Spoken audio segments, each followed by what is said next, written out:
Stray is a game about a cat that falls down into a walled city and has to find his way out again.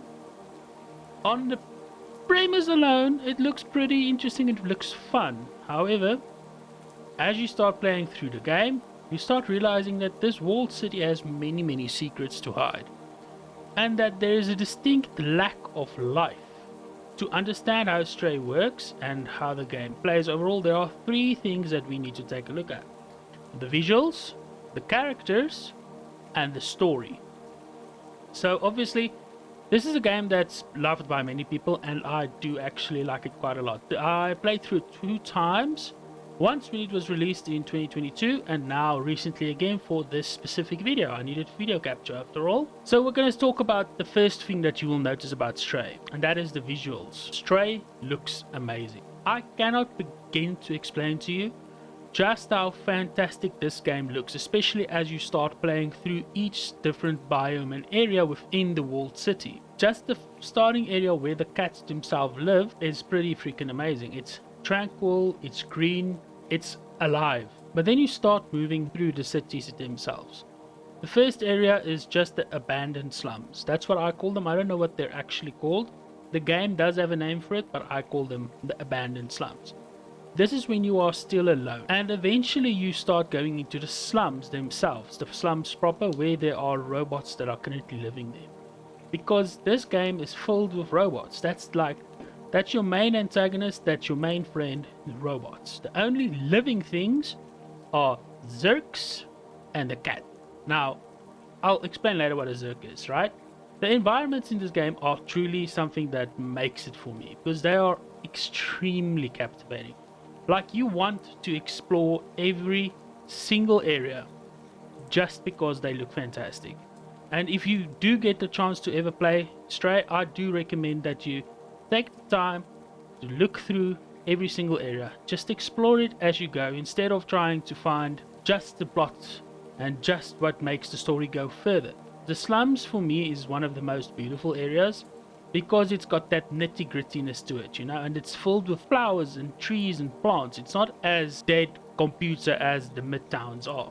The character designs are just as unique as the actual environments. Every single robot, from B12 down to the drones that eventually try to kill you, and each and every single companion robot that you meet is unique. Even in the control room, where all the robots and the companions are basically mindless working robots, they each have a unique number on them, which might seem but it's actually pretty nice. It makes them feel unique even when they are blank slates. But further upon that, when you meet different characters throughout the game, you will find very quickly that all of them, each and every single one of them, has a unique design. They've been personalized by the character themselves. Like, these are living robots. Someone that likes to dance and play music doesn't have a normal face. They've got a 2-horn system that they've used because they like making loud noises, they like dancing. And that's the same for every single character in this game. Everyone looks unique, everyone has unique reactions, and they all want you to interact with them, and you want to interact with them. As a cat, you can meow at them and they'll react, or you can just brush up against them and they will react. It's always a fundamental thing that you want to do, together with great character designs and areas and environments that just have absolutely captivating designs. You want to become fully immersed in this game, because even when I was playing this game at 4 AM in the morning, I was captivated. I wanted to play more, I wanted to see more, I wanted and did get to see every single part of this game. The big thing about this game is that as you explore the world and you go through each biome, you want to and you will just enjoy the environment. You want to put your cat, let it sleep down a little bit, relax for the rain and the sounds and the soft atmosphere happening. It's very much a game that you can play with Lo-Fi Girl or the new Synthwave Boy, which by the way is very cool, but you can put them on in the background and you can play Stray, and the two sounds, the environments will merge with each other perfectly. So I do recommend playing Stray, but we need to move on to the next part, because that was just the visuals. Apart from just being visually distinct from each other, the characters in Stray are fantastic. Why are they fantastic? Because, well, there are actually two main characters, right? It's the cat, that's colloquially known as Ginger by the fanbase, and B12. Now, the story of the cat starts tragic since he is part of a family of 4, right? And as they go out to hunt or just explore, we don't quite know what they were doing. The poor Ginger, the poor cat, jumps onto a pipe and then falls. Okay, so the cat falls down, right? A long way, and he does get hurt. This is just the start of the game, so it's not a spoiler. It's fine. It stands up, it meows, the family meows at it, and the cat starts moving through the abandoned slums. This is where it meets B12. Now, B12, there will be spoilers going on from here that we need to talk about. At first, B12 is just seemingly an artificial intelligence that is asking for our help. It talks about a scientist that it used to help, but in reality, and this is pretty obvious if you play the game and or even just see someone play the game. Honestly, it's quite easy to understand. B12 is actually a human being that uploaded his conscience to a computer, or at least tried to upload his consciousness to a computer using a special pod. Now, there are several of these pods all throughout the game, and each one of them you can see is probably filled with a human which has been dead for several hundred years. At first, when you play the game through the first time, you believe B12 because B12 says, okay, the companion robots were created to help humanity solve some of their daily tasks and problems. But in reality, what I think probably is the truth, every single companion that we meet that has a distinct personality used to be a human. That's why their personalities are so extremely strong. That's why they behave more in ways that artificial intelligence would never behave, because they are humans that put themselves or were put by others into companion robots. So they still want to do all the things they did as humans, which is have fun, have personalities, and be unique. Run their store, the same way a human would. The reason this happened is because there was a plague several hundred years ago that was sweeping through the city. We know this because B12 tells us this, right? And B12's own family died because of this plague. So the obvious answer is that this plague started killing so many people that I think in Midtown and the lower slums, they figured out how to transfer their consciousness to the companion robots. However, I think the reason the control room is empty is because they segregated themselves from the rest of the city. So they never learned how to do that. They just died. We need to talk about this because these are humans in robot bodies that have been trapped inside a walled city for hundreds of years. Like, the closest timeline that I could figure out was about 200 to 300 years have passed since B12 put his body inside of a robot. How many years have passed since they've gone into the walled city? Nobody knows. The darkness of the city means that all of these human robots, all of them, each and every single one of them, they are trapped in a city with monsters of their own making. These are the Zergs, by the way. And to make it even worse is B12, our companion, the cat's companion, Ginger's companion, because Ginger, ironically enough, pretty empty character. He does have a few personality traits, but not a ton. B12 is more the storyteller of this game. B12 is just our guide through the walled city, making sure that we survive.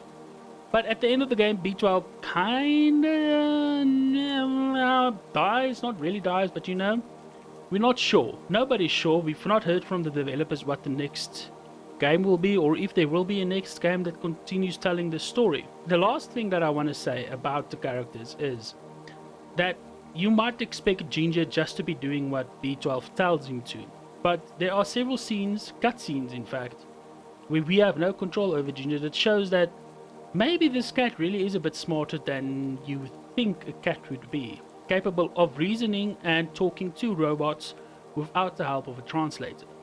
Now, of course, B12 does somehow always talk to us and we seem to understand him, so how smart this cat is, I don't know. Smarter than the cats that I've met personally.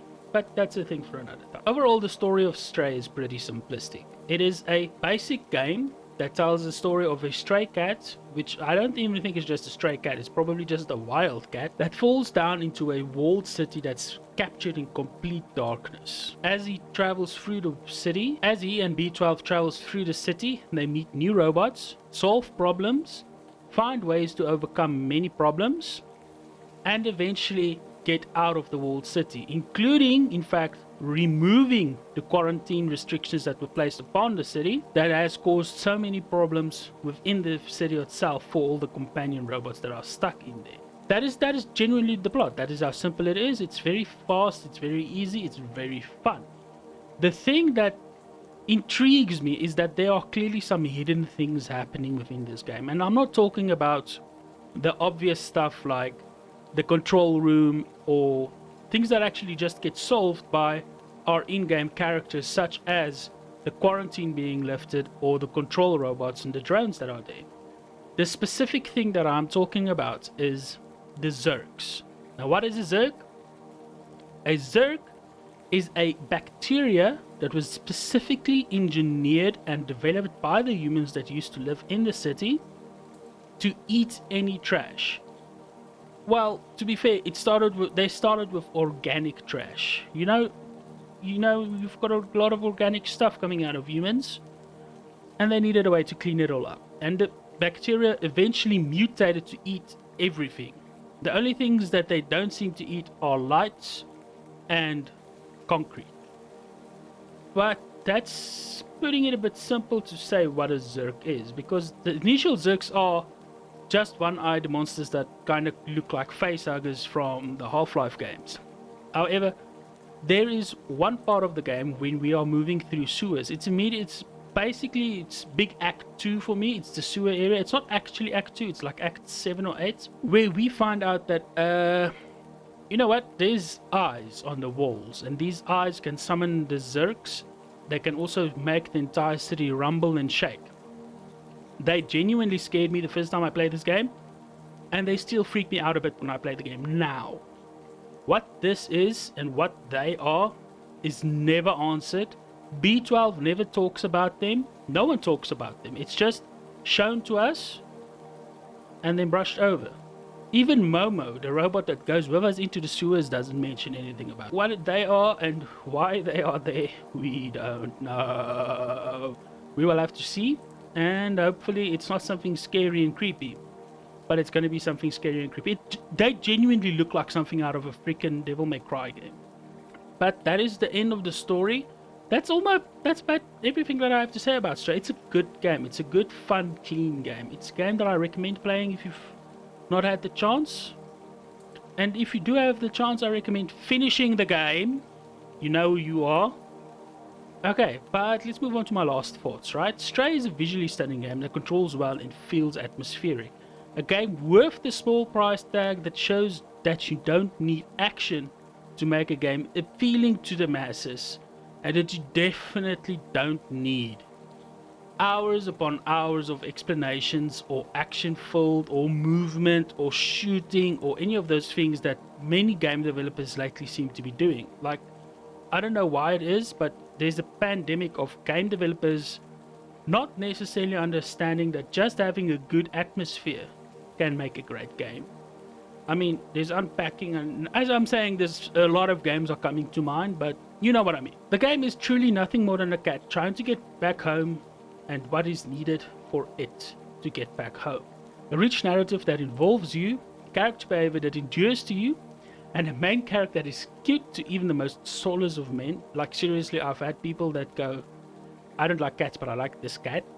I recommend playing Stray at least once, or watch me stream a complete playthrough in the coming weeks. There are many hidden corners I'm not showing in my current video, and many hidden artifacts that I've yet to actually even discover, never mind show. So play Stray. It will definitely make you reflect on life, and it will remind you of things you've never known. So here is the last part of the video. Enjoy Ginger taking a nap to some synthwave.